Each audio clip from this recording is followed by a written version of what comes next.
Right, so we'll start the session, sir. Yes. Good evening, ladies and gentlemen. I am Mohammad Ayan Khan, the founder and organizer of the UnMachined and your host for tonight. Welcome to the first session of the UnMachined. So let me just give you a little bit of an introduction about the UnMachined. Artificial intelligence has all of us buzzed around about the future, especially us, the teenagers. The UnMachined explores skills that will help us to compete with AI in the future, skills that can never be automated. Every month, we'll have one key, unique human skill, one expert, and four teenagers who experience this skill and bring their feedbacks to us live here on YouTube. A few days prior to the session, they will be given a pre-work that they'll accomplish and share with us their experiences. The expert will listen and give them their feedbacks. No slides, no lectures, no scripts.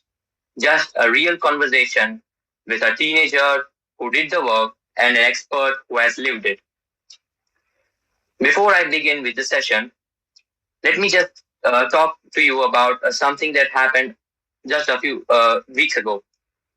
2 weeks ago, we had the FIFA World Cup final. The final is possibly the most important event that the sport has in its history. 6 continents, 48 countries, dozens of languages, hundreds of cultures, and thousands of officials, organizers, sponsors. All of them work together to achieve one common task of completing 104 successful matches.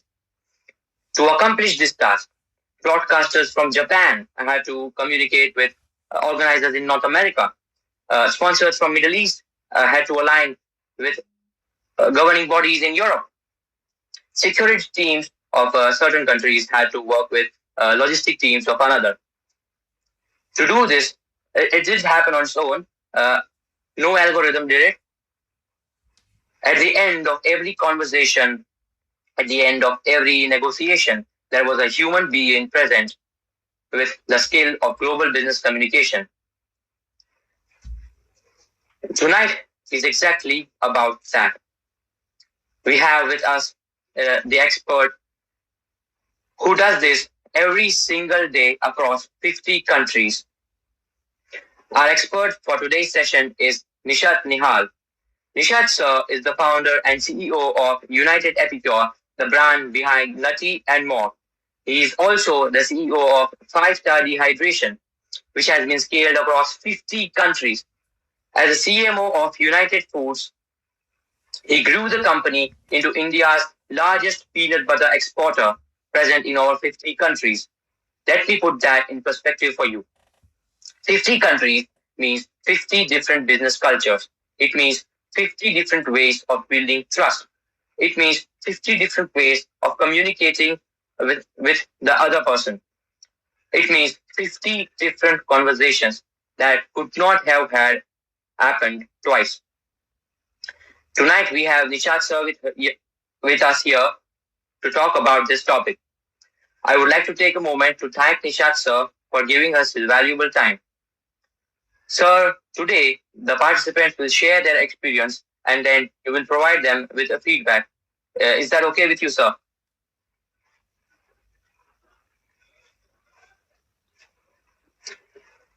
Before we begin, our 4 participants here were given 4 different assignments. None of you did the same assignment.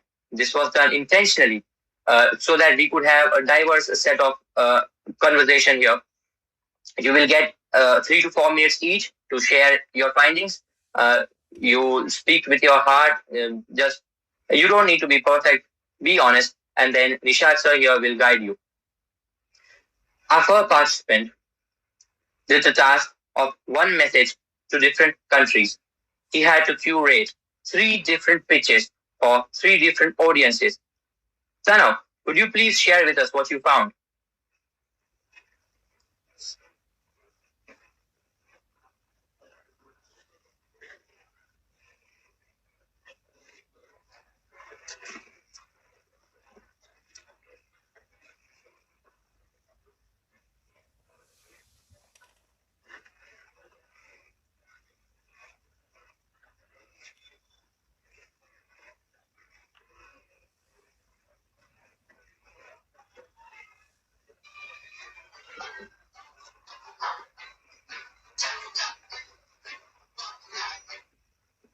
Okay, so you strategically picked your product. Then, what were the three different pitches that you made?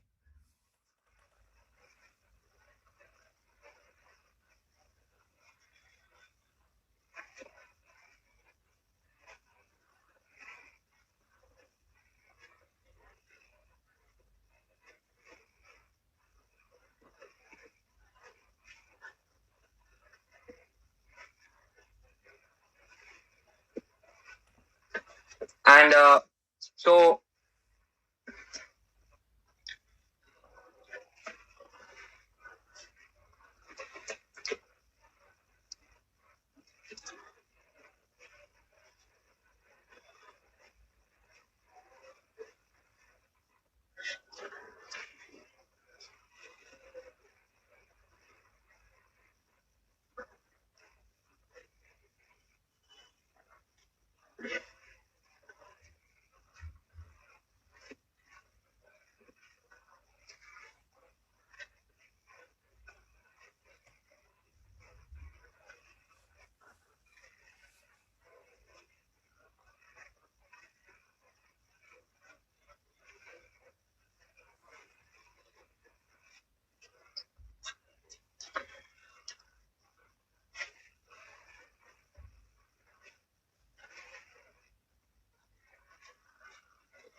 hmm, right. And how about the USA? For USA, what I understood, they are more off to off-roading and adventure when it comes to bicycles. Right. So I chose engineered for every adventure, and the subtopics were sportiness and comfortable. Hmm. And how about India? And for the Indian market, I chose reliable, affordable, and built for Indian roads because I mainly thought of affordable because when I go somewhere, they mainly ask what is your price, what is the budget, like how much do you want to spend on a particular thing. And for India, bicycle is a mainly a mode of transportation. Hmm. Right. So now let's presume, right? You are creating your pitch deck based on the communication that you are supposed to have with three countries. But when it comes to communication from a point of view of a company, remember in your life that it has to be just one objective of the company, whether it is in India, whether it is in the US, whether it is in Middle East. It doesn't matter what is how there, that is the analytic part of it. You are analyzing this situation or how would you perform your branding, but that doesn't change your communication. Your communication is foremost, you have to narrow it down to one single objective. For an example, when you say affordability in India, when you say off-roading in the US, or would you say hobby in the Saudi Arabia, right, or the Middle East perhaps. Now, there is one common ground of communication with all three. Now, this all is a communication that you can have as an individual company. When you put a product in the market, let's say when you have a Harley Davidson bicycle in your platform, the communication shall narrow it down to one single communication identity. You need to choose your bracket. The Harley Davidson bicycles is sold in India. It is also sold in Middle East. It is also sold in the US, right? So now the pricing or affordability is not something they are targeting. They are targeting luxury. They are targeting engineering, which is best done by Harley Davidson, right? So that is coming out of their passion or the one who has built it. So you got to focus on that part and then describe or then work around your communication. That communication should not change, my brother, right? So your communication has to be singular object of the company that you're making or building is it should not be from the sidelines of the country that you're choosing to sell, because selling comes second The communication first comes first, and the communication has to be standardized as per company, not by the country, right? Yes. Right. Do you have any question? You can throw it to me.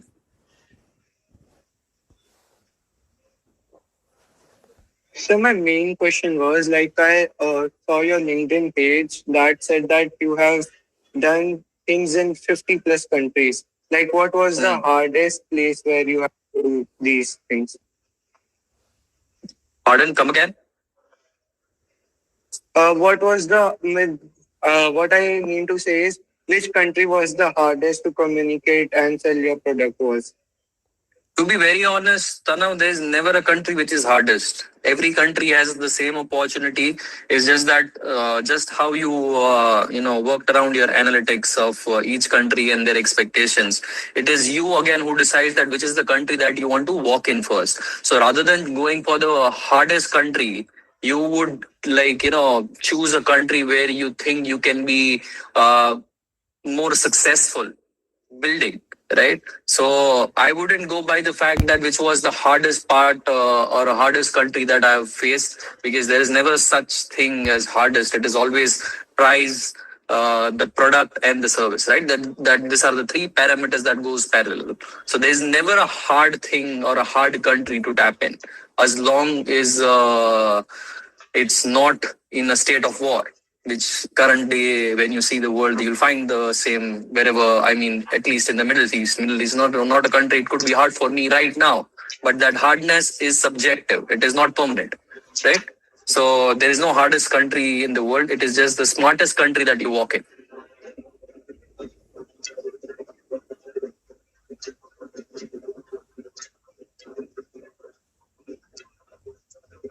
Is that good for you, Tara? Yeah. Okay, so I think we'll move on to our next participant. Our next participant did a deceptively simple task. She chose one idea and expressed it across three different generations. Zainab, could you please share with us your experience? Hello everybody, myself Jana Brattiwala. I'm 14 from Bangladesh. So I have seen nowadays, especially Gen Zs, they have their own idea, but they don't know how to implement on it. So I found a profession called Venture Studio. The Venture Studio is a someone who implements on an idea, tell you that how can you work upon it, from where you can get things, etc. things. So I explained this to three different generations. So first I explained this to my friend. So it was very easy to explain her, because few days back we both were talking about the turfs which people are going nowadays to play football or cricket. So she also want to do the same thing in basketball. So she had an idea, but she didn't know how to implement on that. So I gave her the example that actually the venture studio is someone who helps you to implement on your idea, to work upon it, to increase, to make your idea into the real life. So she was quite surprised to know this, because she was also not aware about this. Then I explained this to my aunt. So she was already into business. So I told her that when you started your business, you did everything by yourself, like from where you can start, from where to get things and etc. things. So I told her that instead of that, you could have hired an entrepreneur, the venture studio. He could have helped you in this thing and to grow your company, and to explain you from where you can get things easily and what will help you more to grow your company. Then I explained to my grandmother. So I use very basic things in simple language. As she was not much aware about it. So she watches Shark Tank videos where people have already a successful company. So I told her that they are already successful. So to become successful, to implement on our ideas, we can take a help from Venture Studio. So Venture Studio is actually the one who helps you to implement your idea and to make her idea into a real life. So I use very basic words to explain her my idea. Right. Great, Zainab. How did you find the experience? It was quite good as I was also not aware about this. So first of all, I only wanted to get into the business, but then I saw that people around me has ideas, but they don't know how to implement on it. So I searched many things and I found this profession. Hmm. Right. So you said you spoke with the millennials, you spoke with Gen Zs, you spoke with the alphas, you spoke with the later on the 80s generation as well, or the perhaps 60s generation if I talk about your grandmother. Right. How would you describe your experience with individual of Okay, them? if I'm talking with my friend of this generation, so it was very easy for me as we both have the same mindset. Whereas with my Hmm. grandmother, I had to use very simple basic words to make her explain easily, as she is not much aware about today's generation. Hmm. How about your with your aunt? With my aunt, I was very freely because she already had an experience, so she knew many things. So I was very clear with her. Right. So what does it like on top of your head? What does it teach you about communication? Or like what sort of communication? I think so. You have been smart enough to speak with your grandmother with a very simple tonality. So one thing, what do you think? What changed with every generation you've spoken with? With every generation, our language should be changed as we should think that how their education is there, how much they are aware. So I change the tone, my language, my words, uh, etc. things. Right. So let's just narrow it down, right, Zainab? So as long as we go by generation, because generation is supposed to get lost in years to come. So the one who is in millennials, they will be millennials, so-called millennials in the years to come. There'll always be that's just a category of people in their age group. But when a communication happens, and in your case, what you did with four different age group is what cannot be permanent for every age group. It has to be rather an individual choice of communication that you have with every individual that you meet. So what you learned when you say with your aunt that I was very friendly is because you had a human touch with her. You know her apart from your work, or you do not have a respecting zone as much as that you have with your grandmother, right? So when you speak with your aunt, you can speak much more freely, or if you speak with your friend who is in the same age group, you can speak maybe little rather more freely in comparison to your aunt or your grandmother. So what has changed is the tonality of your communication, which is very good. I mean, it will be always like that, but you have to get or pretty much be in a space to judge the person on the next style. When you say about venture studio, now you are here to convince people that okay, firstly you have an idea of business, I'll help you conclude that business. There will be a lot of activities that you need to do on the ground, but more importantly you have to first convince that person to trust you to build that business for you, right? So if you were to do that, you need to first be a better judge of yourself and then the person sitting right in front of you. It can be a millennial, it can be a somebody from the 80s, it can be somebody from the 2000 or the 10s. It doesn't matter, but what is something that they can trust on? How do you win the trust of the other person is what is more required when you want to win any sort of business for your gain, right? So tonality again goes individually. It has not been as a group of millennials or anybody, but it has to be subjective to one individual, and what are their expectations is what you need to focus on. Okay. Yeah. Any questions for me, Zainab? No, Great. thank you. Thank you, Zainab. Our next participant researched on a company that was successful in one country. They expanded in another country but failed. Not because they chose the wrong product, but maybe they communicated it wrong. Kulsum, can you please share what you found?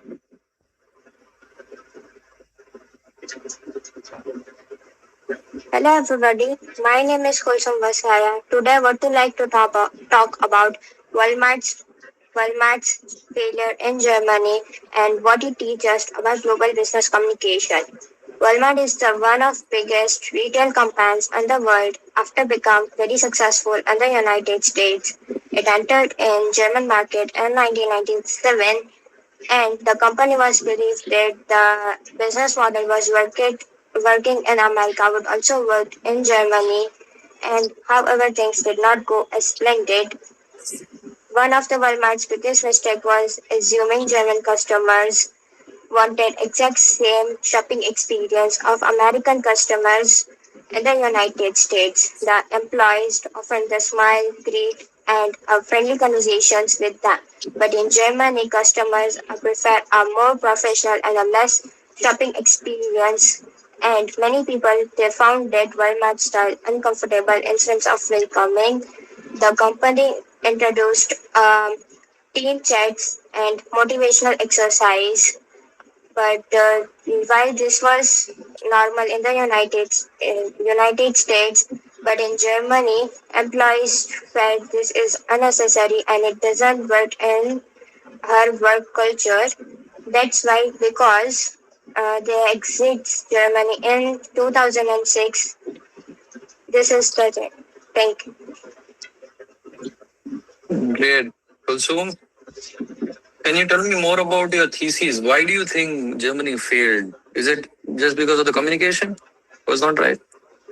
No, because they think that while America was very nice, means the America में बहुत अच्छी तरह से branch चली थी, उसके वजह से जर्मनी में जो एम्प्लॉयज कस्टमर्स के साथ कर रहे थे, like means they smiles and a very friendly conversations with them, but in Germany this is they feel not nice with them.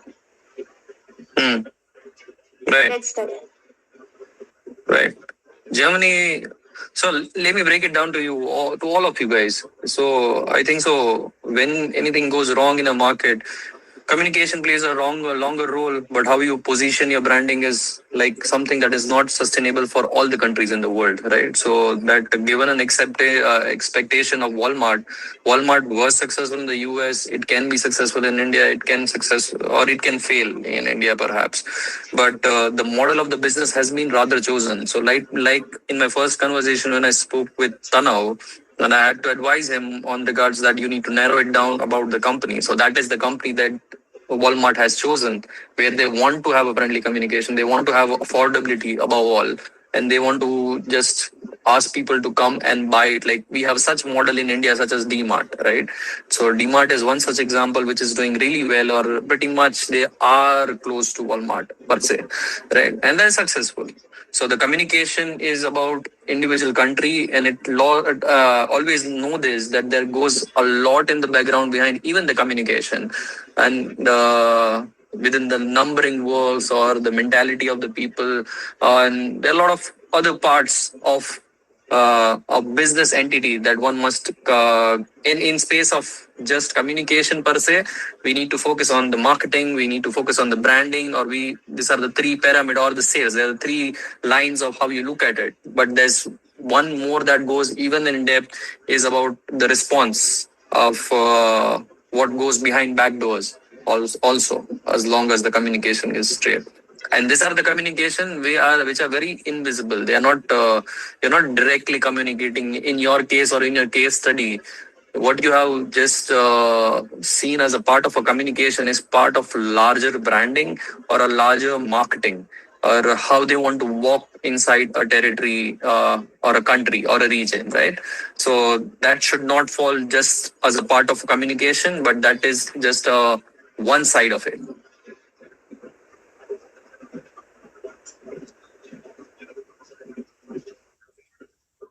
Yes, thank you, sir. Moving on to our last participant, last but not the least, he might have had the hardest activity of them all. He had to take part in a group conversation, but he stayed silent during the entire conversation. No replying, no interrupting, just listening. Hussein, how was your experience? Hello everyone, I am Hussain Bodewala. Today I am going to share my experience of the silence exercise that was assigned to me. I was really astonished by this exercise because usually any exercise or activity that is assigned required a person to speak and express their thoughts. However, this exercise was completely different. I was supposed to stay silent during the entire conversation and later share my observation. The conversation I observed among the three friends, the topic was, should AI be allowed in school or not? I chose not to speak and perform the activity as instructed. As mentioned in the activity, I was supposed to observe the participant's body language of a person, their facial expression, and also notice who was dominating the conversation. There were some of the key observations I had to make during the activity after carefully noticing everyone. Right. So, Hussein, what do you think? Yeah, should be allowed in schools or no? Yeah, it's really important now in Right. Why do you say coming so? years. Sorry? Why do you say so?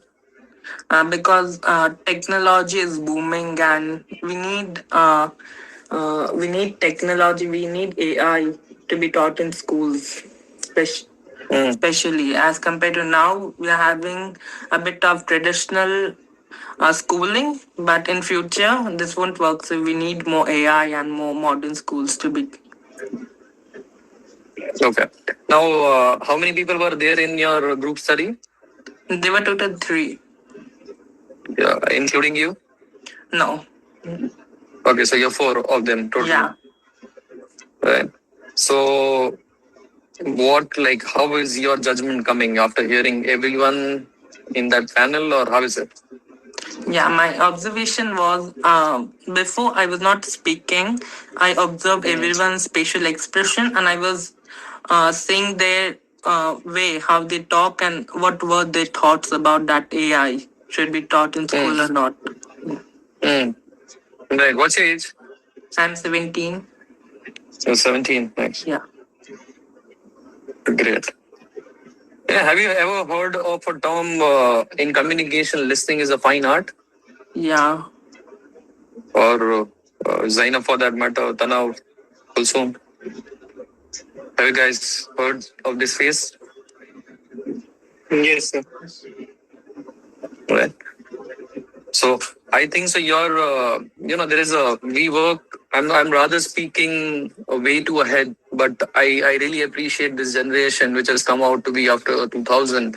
They've been very brilliant in understanding a lot of things that we as a generation have learned later in later years of our life, perhaps in college. But you guys are pretty smart enough to get that in 15 or 14 for that matter, right?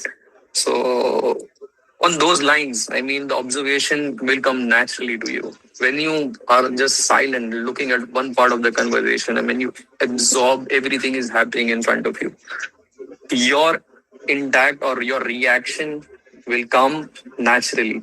What you need to make sure is that it is not a reaction, it is a response rather, right? So that goes to every one of here in this room, that it should be a response, but that can be a response can only be a response when you have heard the other person absolutely and clearly with your utmost conscious. So when you are consuming this information, you came to an understanding that yes, AI is something that has to be implemented. But that is just, I think, so three group of people, or AI is one such topic that you are consuming like every day, every morning that you wake up to Chat GPT, or you wake up to Gemini or Claude for that matter. So that communication is coming to you. You know how much it is helping you.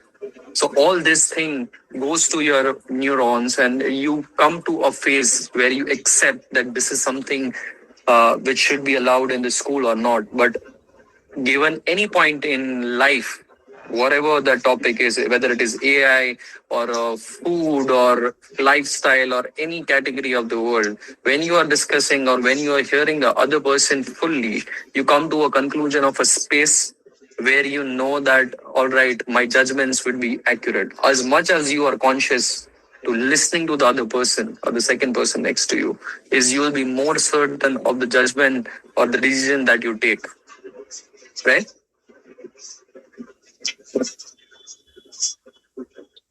Yes, sir. So I actually wanted to ask Hussein, if listening while communicating was more important than speaking, but your Nishat sir has explained that to us wonderfully. Thank you, sir. So with that, the participants have finished their briefing us their experiences. But now I would like to ask Nishat sir few questions of my own, and maybe the participants, if they have questions of themselves, they can also ask you. Sure. Yeah. Okay, so one question that I thought of was like, when you walk into a meeting room with people from culture that you haven't worked with before, how do you figure out a way to communicate with them? Or what do you observe before deciding how to speak or negotiating? Actually, I don't. Right. So I don't prepare myself. Yeah. One thing is that for every individual it works rather differently, but a little fashionable would be nice in communication because that is the impression that you're making, right? So when you are in the best fit attire, let's say you're meeting a German, you are going to meet this morning. This meeting is about some product that you want to do in the market. So that is one thing that is most important, is not about the person that you're going to be meeting, but it's about you within yourself.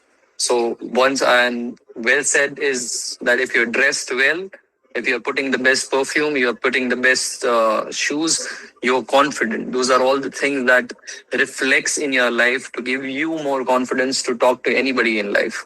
So in my most humble opinion, it should rather be coming out of you and not about the thing that you're going to face. It is within you where you need to crack it down or narrow it down. Fashion is one thing. The second is your mental temperament, and for which one must do all the exercises or morning routine perhaps is one of the good thing that comes around your way. But yeah, you'll get down to that phase very naturally. But also remember that you might not be the best at your confidence when you meet somebody for the first time. You eventually start learning or absorbing that person the many a times that you meet, right? So like Zainab in our today's seminar or a session, what she had been looking as was she was talking to four individuals from the four different age group. Now, if she goes for the same subject to her grandmother again, her dialect will change, her confidence will increase. So similarly, if you go for the third time, if she goes for the fourth time, she will naturally be in the friendly zone. What you need to practice that if I can do the same thing in the first attempt itself, and that will come out from you, not from the person that you're walking in. And as about any information, what that you need to discuss, that completely lies on the passion of the product that you have developed. So if you think the product that you have developed is absolutely phenomenal, those are just a part of it that will come natural to you, right? Yeah, so be confident about yourself, about your product. And for the opposite party, like first impression is the last impression. Absolutely. So, like right now, most of our discussion has been on a positive tone. But my next question maybe leads it to a little bit to the opposite side. So, in business, when you come across different cultures and hierarchies, disagreements can sometimes take place. Have you ever been like insulted or undermined, spoken back to in a professional interaction? And how did you respond in that moment and later on afterwards? Right. Does anybody know who's Kadir Khan in this forum?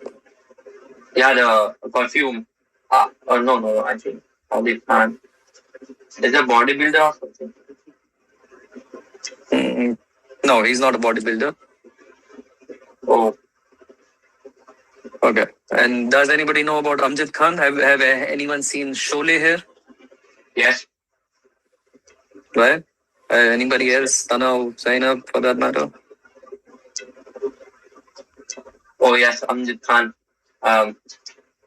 The Right. So there is all of you must watch Sholay. I know it's a very 90s movie, but it's something that you must appreciate about the Bollywood back we used to have. It is always good to consume information when it comes to communication. So I could be just a 15-year-old right now and talking to all of you little ones and beautiful souls. So the reason why is because of the consuming of the communication of across what we have in front of us. So internet is a very global, small place where we can just type and see whatever or get any information. But getting information, absorbing information, is something that one must often keep doing it. And there is never there is no end of education. You'll be educated even if you are 50, even if you are 15. It doesn't matter. Right? So very beautifully said by Amjad Khan once that आप मुझे ये पूछिए that ऐसा कभी नहीं हुआ. So in business or in life in general, there will be 1,000 of opportunity where you will be insulted, or you will be attacked, or somebody would try to pull you down, because that's how the nature of integrity is, right? But it's just about your reaction to it. Rather, I just spoke a while later that make sure that it's not a reaction, it is a response. Somebody can just, you can go to a cosmetic store and happen to have a very insultive approach from the salesman. Although you are paying the price for it, you are picking all the products from your hand, but yet you will not feel on a happy tone. You will not be wanting to buy it from there. It's just that now you can just put a smile on your face, put all the product, and go out of that store and go to the next store and buy it for your own good satisfaction. But this kind of things can come into your life. That does remind me of one of my international travel to the US, right? So back in 17, there was this problem that I had with a Mexican buyer. He was my client, and he happened to be in a space where he had some complaints about the product that I sold it to him, or to what he felt in his head that he was cheated. So he was absolutely there to make sure I'm standing in a stall, or you say my booth or my shop, and there are 10 shops aside me, where this man walks into me with a space of, yelling at me. Perhaps he wanted to insult me in the most capacity and the most fashionable way he wanted to. I could be just shaken off, be nervous, and just not have spoken anything. But rather, I just did exactly what Hussein did. I just said, please come here, have some water, tell me whatever it is. And he kept yelling slowly and slowly. He turned his pitch, he lowered it down, he still went down. And at last, he was talking into my pace. I understood what the problem was. And I could now go out, reach out to him, and tell him that this is a solution for it. This is how we can fix things out. And this is how the final addressing has to be. So what left from that was that I was listening him very carefully. I made him sit. I made him comforted.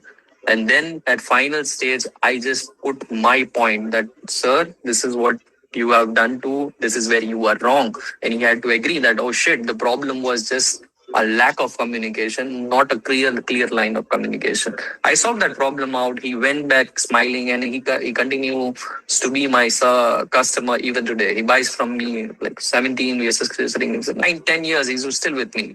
But these are the events in life one has to be always ready for.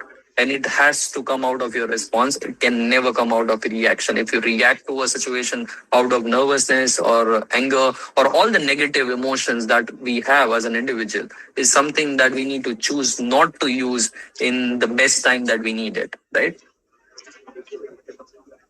Yes, sir. So you need to always be calm, not start throwing punches against each other. I mean, if you want to, that's not how you win business. If you want to put punches, yeah. So our participants here are teenagers, and most of our viewers will also be teenagers. So, do you have a word of advice for them in regards of communication, in concept maybe of business communication, global communication, or just communication itself? One thing that they need to start working on, because they start their journeys of college and business in a few years. Could you please just share one, nugget? Right. So I guess, back when I was in school, guys, so there were a lot of things that we have. There was a whole question on communication. What is communication, and define communication, and the 5 pointers or 10 pointers of communication per se, right? Those are important in life. That is something that you must consume. But now as Hussain rightly pointed out, that AI, the world is evolving, and so with the generation, the communication also evolves. So we are a human race. Our communication is always gonna evolve. What I can just tell you is always have an individual approach when it comes to your communication, whether in business, in life, or in general. Right? What you need to make sure is that your communication comes on a base of understanding the next person, and it can only be better. It can only be better once you start consuming things. So consume everything is there in front of you, whether it is a movie such as Sholay, or whether it is something like Avengers, right? So you should be excited about Doomsday, or you should be also excited about Sholay per se, because everything, or every day you wake up and the night that you sleep, remember one thing, that in between that eyes that you're open and seeing the world, you're consuming information, and make sure you make the best of it. Right. Thank you, sir. So now we have one question from YouTube. So someone has just asked us how to break the ice and start a conversation with someone new. Well, confidence goes a long way here, and you can definitely breaking the ice is not a problem. The confidence is what you need to crack it down to, right? So first is within yourself, or rather, I think so, push yourself to an exercise. Just be in a room and just ask your friend to go and approach that person and just speak to them. So it starts from you. It doesn't start from the second person. It again boils down and comes down closely to the communication point of confidence that you have within yourself. And you need to be absolutely in a space of mind to never be afraid, be fearless in communication, right? So drop your fearlessness is something where you will win communication from anyone in the world. And just approach. Even if you're feared, just approach. Maybe the worst thing that can happen to you is an expectation of no, that the other person would say, I don't want to talk to you. But the approach is in your hand. So the most advisable thing I would tell to that person is just go there, approach. Break the ice for yourself. Yeah, be confident. So I have loads of questions with me here, but uh, any of our participants, do you guys have any questions for Nishat sir?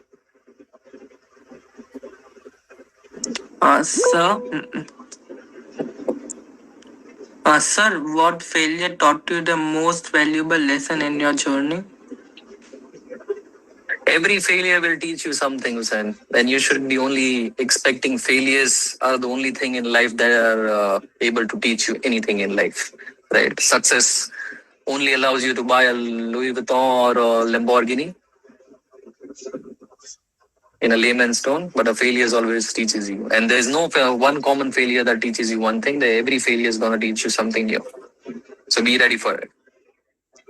Okay. Tanav, you have a question? Yeah. Are you satisfied? What? Are you satisfied with what you're doing? Wow, that question coming out from you, interesting. I mean, satisfaction is again, there is no end of satisfaction in life. I mean, when you, let's say you live in Bhavnagar and let's say you are living in the best place in the city, the day you buy that place, you would find the other alternative that can be even better. That's how human brain works.